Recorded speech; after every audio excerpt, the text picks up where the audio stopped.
Understanding the phenomena of various hormones, electrolytes, and many of the nervous system functions and cardiac functions which are responsible to manage the blood pressure, we go towards the low blood pressure, that is also called as hypotension. So in hypertension we have seen various kind of blood pressure ranges, that is systolic, that is the upper limit, and the diastolic, that is the lower limit. So when there is a hypertensive condition, blood pressure reading is 90 is to 60, that might be lower than that sometimes in many of the people, or any kind of medical conditions it can be normal also, but below it can be counted as hypertensive conditions. It is a very greater problem which is leading to dizziness, fainting, extreme cases, even shock. So sometimes we get the treatment for that, but in case if it is not treated on time and within sequential order, that can lead to a fatal conditions. Now, blood pressure, all the cells and body needs, body organs require oxygen and proper blood supply, as we require nutrition and proper feeding all the time. That same way, organs and cells require blood and oxygen to survive. So heart will eject out, as we see in the picture, that heart is working to eject out the blood towards the system. So through the blood vessels, all the blood is being supplied to the organs and the other system peripheries. It is getting blood by the blood vessels and the capillaries. While returning from the system, veins are acting as a carriers towards the heart. That is, impure blood is carried towards the heart. But this whole thing is managed only if there is sufficient fluid in the body. So if the heart is pumping out the blood, ejecting complete blood, that will supply enough of blood supply to the vessels. That's why the organs will remain intact, because they are getting enough of nutrition and oxygen by the blood. And in case if they are not able to eject sufficient amount of blood, so systems will not be able to get a forceful blood supply. And if there is less of force or less of blood supply, the pressure in the walls developed by the blood towards the blood vessels will be very low, and definitely the returns, that is a venous return from the body by the veins towards the heart, will be low. So in that case it will be having a low blood pressure. So to describe the blood pressure, there are two numbers which we can see, that is top number, which is called as systolic blood pressure. It measures the pressure when the heart start pumps. A normal healthy top number is 120, and the second number, which is the lower one, then the systolic, it is also called as diastolic blood pressure, will be lesser, that can be below or equal to 80. So we have various examples. It can variate from person to person according to the work, according to the age, it can variate. So it's not an issue with that, but the range should not extend, or it can deteriorate below the certain extent. So blood pressure does not stay as same as we had discussed during sleep, during rise, during any kind of postural changes, during eating, during stressful condition, environmental variations, it can variate. But if it is not been able to cope up in a short period of time, that means there is a deficiency to manage the pressure, or the blood ejection might be not adjustable towards the body mechanism. So that will affect what our vital organs, that is brain, kidneys, and all the other systems. Normal blood pressure in adults is, it is approximately 120 to 80, but the lower range is 90 to 60. If it is getting lower than that, that patient might be in the hypotensive conditions. That means the blood pressure is not able to get normal towards the uh, normal range, and it is not fastly done. So in that case, the pressure will lead to lower pressure will lead to the medical conditions. There are several types of low blood pressures. We can see orthostatic hypertension, which we discussed, that is due to the postural changes, neurally mediated hypotensive conditions, severe hypertension, and leading to the shock. So, orthostatic, which we had seen that during standing up from sitting or lying down position, that is sudden variation in the position, patient might feel dizzy or lightheaded, and even sometimes it may faint. And if the body is not able to cope up fastly, so that will lead to the hypertensive conditions. What can be the symptoms with that? And various things in orthostatic hypertension. So if the blood pressure drops, patient will be dizzy and he is not able to cope up, might be short unconsciousness period will be there, so it will last for certain seconds.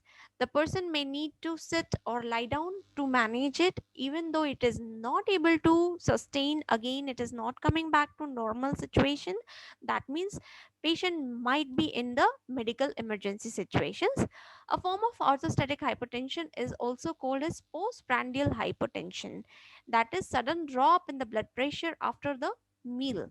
So after taking meal, we are aware that metabolism is there. So all the blood supply is towards our stomach, or it is towards the GI system to work out with the metabolism activity, and that will lower the blood supply towards the other organs. So this type of lower blood pressure will affect the older adults, and people who are having the high blood pressure or central nervous system disorder such as Parkinson disease are also at the increased risk for this.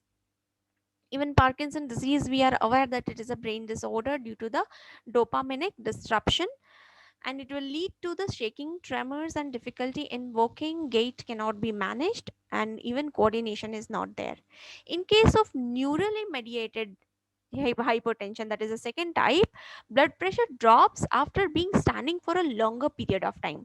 Okay, so patient might be feeling like fainting down, or he is not able to manage the gait, and it might be stomach upset, hyperacidity, or sick at stomach. That can be the result of NMH, and it can happen due to the unpleasant, or it can be due to the stressful conditions. Psychological conditions might affect, especially in children and young adults it is seen often. In severe hypertensive, it may lead to shock. It is another kind of low blood pressure. Shock is really and life threatening. It can be an havoc, it can be a disastrous condition where blood pressure drops so low that the brain is not able to get sufficient of blood supply. So in that case, syncope may occur.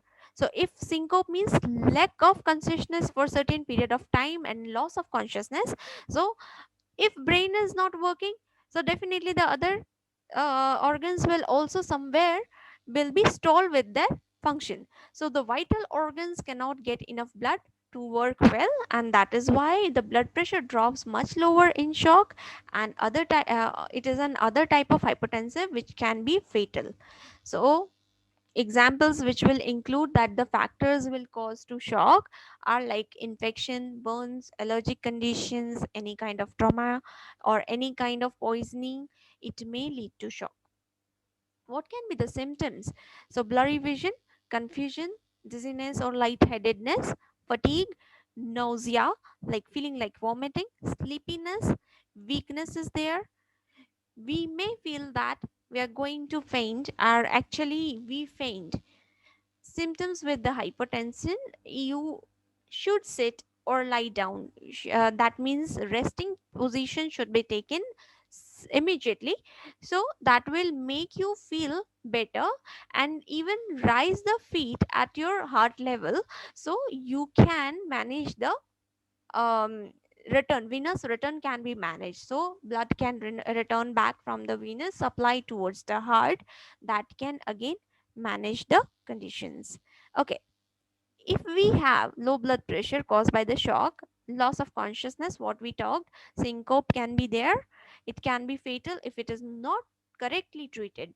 Other signs and symptoms are like depending on the causes, and if the volume of blood is poor, the pumping action in the heart causes shock. So if ventricles are not properly working, for example, patient is having the ventricular disorders or valvular disorders, or in case the myocardial infarction is there, that means myocardial tissues are damaged. So in that case, ventricles will not able to pump or eject the blood, that will not able to supply towards the system. So in that case, person begins to breathe very quickly, pulse will be feeble or rapid, skin will become cold and sweaty, blue, pale in color due to cyanosis. If pressed, the color returns to the normal more slowly than the usual. A bluish network line will appear under the skin. And when extreme relaxation of blood vessel, which will cause shock, a person will feel warm and flushed at first, but then the skin will become cold and sweaty, and person will feel sleepy due to the drowsiness, because brain is not getting enough of blood supply. In that case of shock, we may call the emergency, that is 108. Even in mild forms, low blood pressure can cause dizziness, fainting, and risk of injury as patient is already drowsy. We cannot prevent body from getting enough oxygen to carry out the normal functions and causing damage to the heart and brain. So this is what how the symptoms are there. What are the different causes? Causes are like conditions or factors that disrupt the body's ability to control blood pressure, cause hypertensions. So you can understand if the blood supply is not sufficient, so how it can be managed. So if in case fluid is not sufficient, so that can be counted as dehydrative conditions, body has lost a lot of fluid or water. In pregnancy, again, postural hypertension can be the reason. Again, the weight can be responsible. And in sudden loss of that heaviness or sudden loss of the weightage from the body, pregnancy in which blood pressure often returns to the normal after birth, but somewhere it can be disrupted. In older age, since the older body is not able to cope up with the blood pressure and vessels have already calcified, arteriosclerosis is there. So in that case, elasticity has lost, degenerative conditions, so heart is also not pumping that strongly. So in that case, patient is not able to get sufficient of blood supply. Certain medical conditions will be raising the risk for orthostatic hypertension. What it can be, like anemia. So low RBCs, so low HB, and low HB means low oxygen, so that will be leading cause of hypertension. Then central nervous system disorders like Parkinson disease is also responsible, as they are not able to manage the sympathetic nervous system activities or parasympathetic nervous system activities. Endocrine conditions like thyroid disorders, low sugar, then low blood sugar or diabetes, and in heart conditions like heart attack, heart valve disease, low heart rate, and heart failure in case of severe infection. So these are the things which are responsible for hypertensive conditions. And even the heart conditions will raise the risk for orthostatic hypertension, as we talked earlier. In case patient is even taking the medicines such as anxiety, depression, for depression, for erectile dysfunction, central nervous system, it will make the heart activity sluggish. So due to this, it will increase the risk of orthostatic hypertension. And even certain times substance addicted person like alcohol, if he is smoking, that can again lead to vasoconstriction or vasospasm, that will be responsible for low blood pressure. And finally, if any of the factors which is triggering the orthostatic hypertension, being immobile, like if we are not mobilizing ourselves for a longer period of time and suddenly if we are trying to move, it will be leading to hypertensive conditions. In case of neurally mediated hypertension, what happens when the brain and heart are not having a proper communication, and we are relatively knowing that they are having a coordination to let the whole system function properly, but in case of NMH, the body is mistaken, telling that the brain that was carrying the efferent and efferent messages through and from the body is again disrupted, and the cardiac system is vice versa not getting the proper message. It is getting an opposite message. So the brain slows the heart rate, as it is telling the brain that the blood pressure is high. So definitely the heart will pump opposite to that, so that will slower the heart rate, that will make the blood pressure drop and cause the dizziness and other symptoms. Many factors that can cause severe hypertension, like linked to shock, and some of these include like heart attack, pulmonary embolism, that is blockage, or some thrombus has circulated in the blood vessels, and it is reaching towards the blood vessels of the lungs, and due to that clot it can lead to pulmonary embolism, and definitely breathing difficulty will also occur. A major decrease in the heart's ability to pump the blood, then severe loss of blood or fluid from the body, and certain severe infection are responsible. In sudden and extreme relaxation of arteries linked to the drop in the blood pressure can also cause shock. So, a reaction to certain medication, allergic conditions like anaphylactic shock, a severe head injury, liver failure, and poisoning. How to diagnose the low blood pressure? So low blood pressure, definitely any kind of diagnosis we are doing on arrival of the patient is first of all taking the history, then we will do the physical examination. So all the above red factors, like if there is dizziness, if blurry vision, so any kind of gait disturbance, if he is not able to sustain or manage the posture, and he is feeling like fainting, so all these things we can find out through the physical examination. And we have to see that any of the underlying conditions, health conditions are there, any cardiac history is there, then we can find out. So if there is a shock, then emergency treatment is required. In types of low blood pressure, healthcare provider may recommend the test. So we will further go for the other investigations. Blood test can be done, definitely we will go for the anemic, and if anemia is there, we will find out for the HB, and low blood sugar is there, then we will see the sugar test and causing which may be leading cause of the hypotension. An electrocardiogram can be seen that if electrical activities are not being properly working, so in that case we are finding that the conductive system of heart is somewhere disrupted, and there will be a disruption in the rhythm, and regularity of the rhythm will be interrupted. So the strength and timing of the electrical signals, if are not being managed, then we can find out that there might be somewhere problem with the heart muscles or the ventricles, which are helping to generate the electrical activities. Again, if we are not able to continuously monitor if the patient is with the severe condition, so in that case we will attach a portable device, that is Holter's monitor, which will record the heart electrical activity continuously, and that will provide the EKG continuously in a standard form. Echocardiograph can be done, which is again creating a wavy movement by showing the picture of the heart through the sound waves, and this shows well how the work of the heart is going on with the size and shape, that will help to know that if it is having cardiomyopathy or anything that is interrupting the blood flow or ejection fraction. Then several types of echos are also there. It is stress echo, we are finding out from the treadmill test.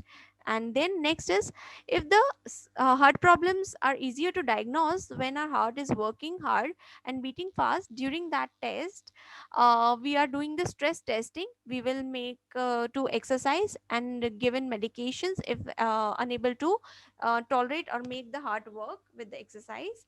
And Vasalva maneuver, another part, that is again we will help the patient to take a deep breath and then force the air out of the lips. So that is strenuous exercise of the respiratory system. So that will be done for the several times. This will help the patient to know how the heart rate and the blood pressure will be checked during this test. And this is how the part of our nervous system that controls the function like heartbeats and narrowing and widening of the blood vessels will be checked. If something is wrong with the part of nervous system, the blood pressure will have the problem during this test. Okay, healthcare providers will tilt the table, So we can find out that orthostatic hypotension and neurally mediated hypotension is being tested by this. So if the table is tilted, if the patient is not able to manage or cope up, the test will, during this test, underlying brain or nerve conditions will not be able to cope up. So during that time, patient may faint, or patient may not manage the uh, hypotension or the blood pressure. Controlling the blood pressure, we have to give the treatment with the type of low blood pressure and severity of the symptoms. The goal of treatment is to bring the blood pressure to the normal again and relieve these hypotension conditions. And many treatments are available. So first of all, we have to go with the conservative treatment, where we can find out various factors which were responsible for that. So fluid management is to be done. So orally we can help out with the drinking little water, and there should be no alcohol. Then standing up slowly, because postural hypotension may be again becoming severe. Other lifestyle changes can be like leaving all the heavy meals, low carbohydrate meals. If you are having the postprandial hypertension, so in that case, low carbohydrate meals is recommended. So eat small. And not crossing, twisting of legs is one of the obstacle for the blood to reach towards the heart. So in that case, venous return will be obliged. So we have to sit straight without any twist towards the leg, or no cross legs should be there during sitting.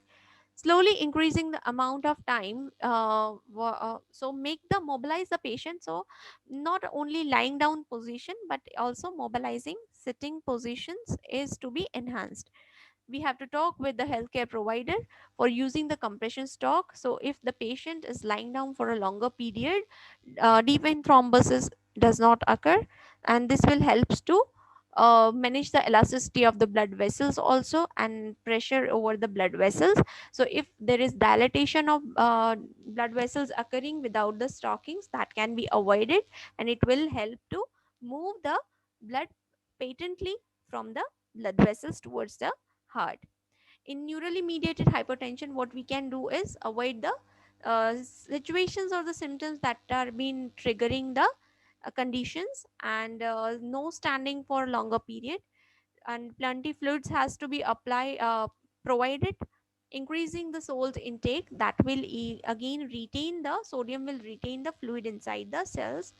And we have to make the patient educate that how the symptoms, which are the symptoms which you can realize during hypertensive conditions, so they may not go ahead with the severity. If the medicines are causing the low blood pressure, they may variate the medications, or the dosage can be variated, so they can again retain their blood pressure.